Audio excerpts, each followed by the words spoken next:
Episode 3, Ticketed Oil. Okay, first off, we'll do a bit of a recap on the previous 2 episodes.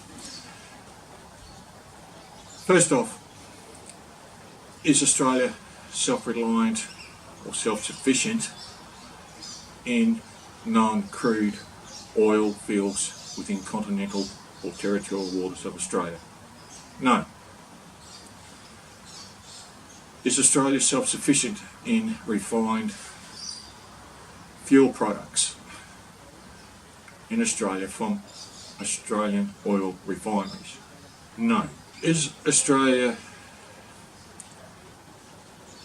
self-reliant in biofuel production? No. We do have some, but it's nowhere near the capacity, industrial capacity to meet current requirements. It is usually blended in the form of ethanol or biodiesel with refined crude oil products. Is Australia self-reliant on other fossil fuel sources such as coal, shale oil? No, it's not self-sufficient. We don't have the industry to do it. Ticketed oil.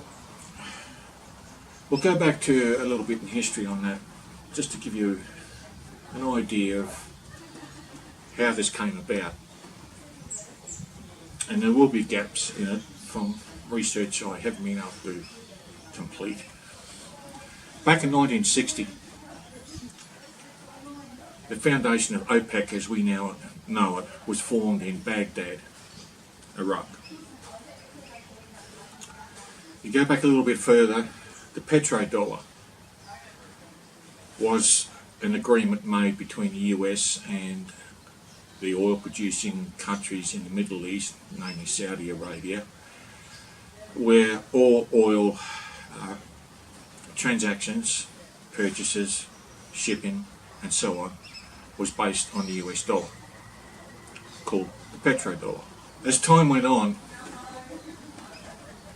the demand for refined fuels, crude oil, increased with industrialisation, population growth, and the list goes on.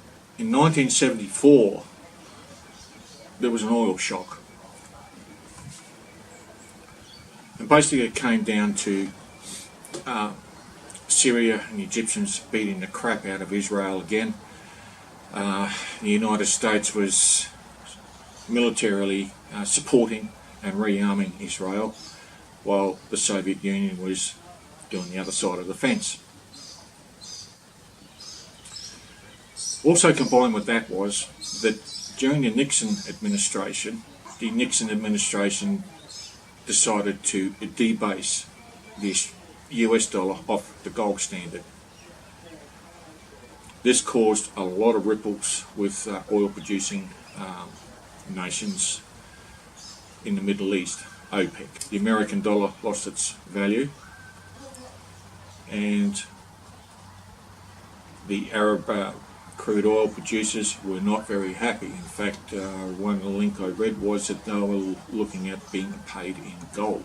The reasons for debasing the US dollar off the gold standard vary. I did read a story a long time ago that in fact it was in part it was because the Vietnam War was still raging and it was costing a lot of money to run the keep troops in the field, and you know, as war is, it's very expensive.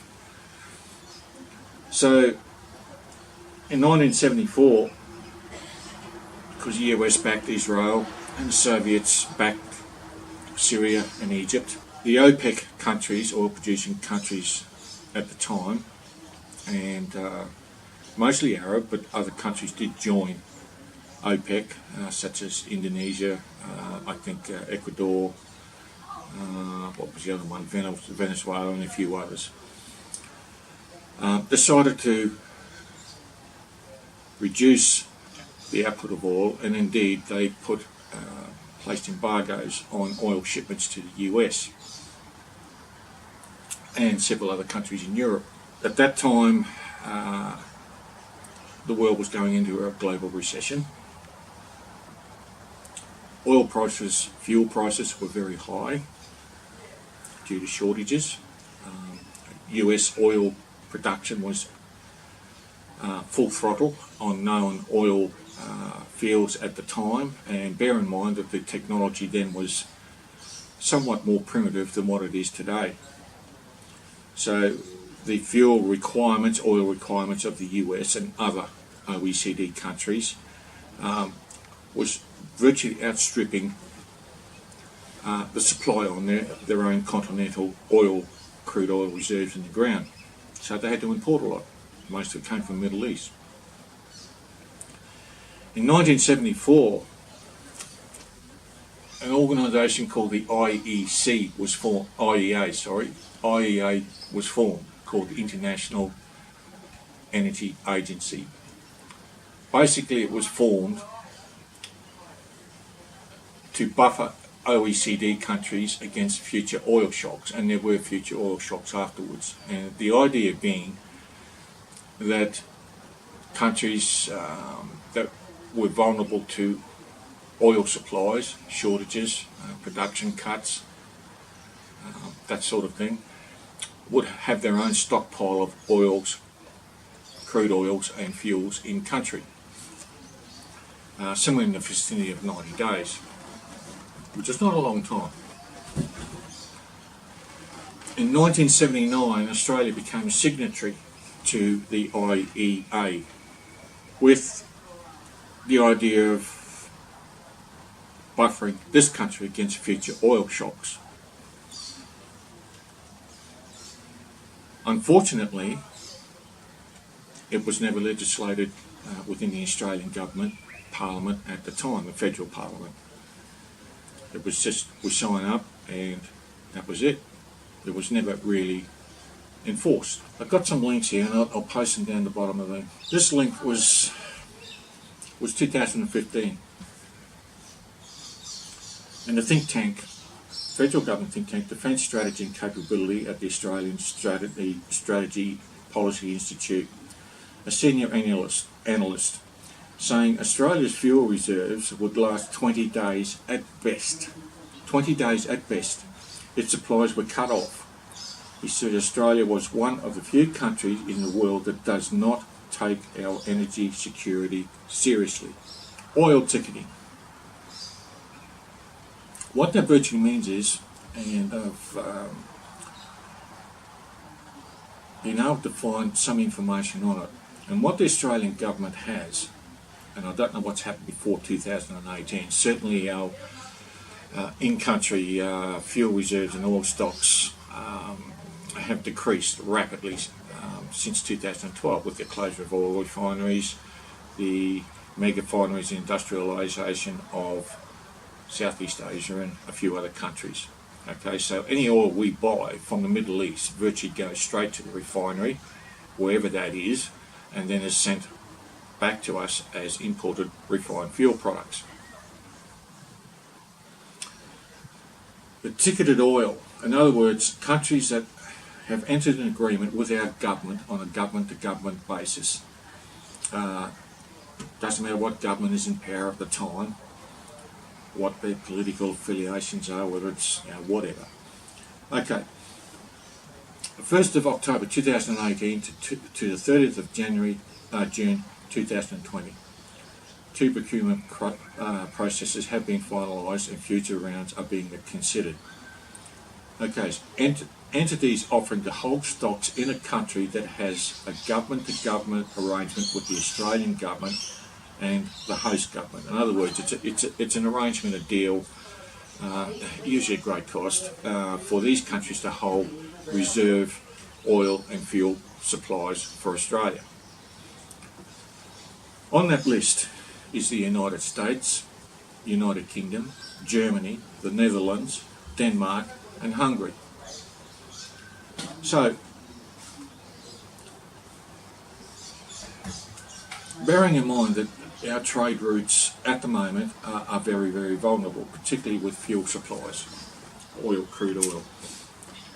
The Straits of Hormuz, I mean, that's a flashpoint at any time. The Straits of Malacca, where a lot of our refined fuels come from refineries in Asia, including China.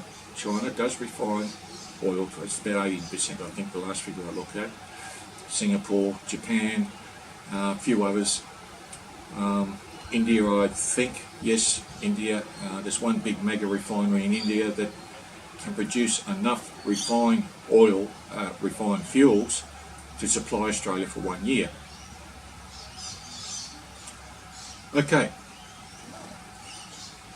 so the question is, for most Australians, are we immune to oil shocks? In other words, reductions in crude oil supplies, resulting in reductions in refined fuel products being imported into this country, bearing in mind that by about 2030 it's estimated that we will be 100% reliant on imported refined fuels. And that's just fuels alone. It doesn't include lubricants.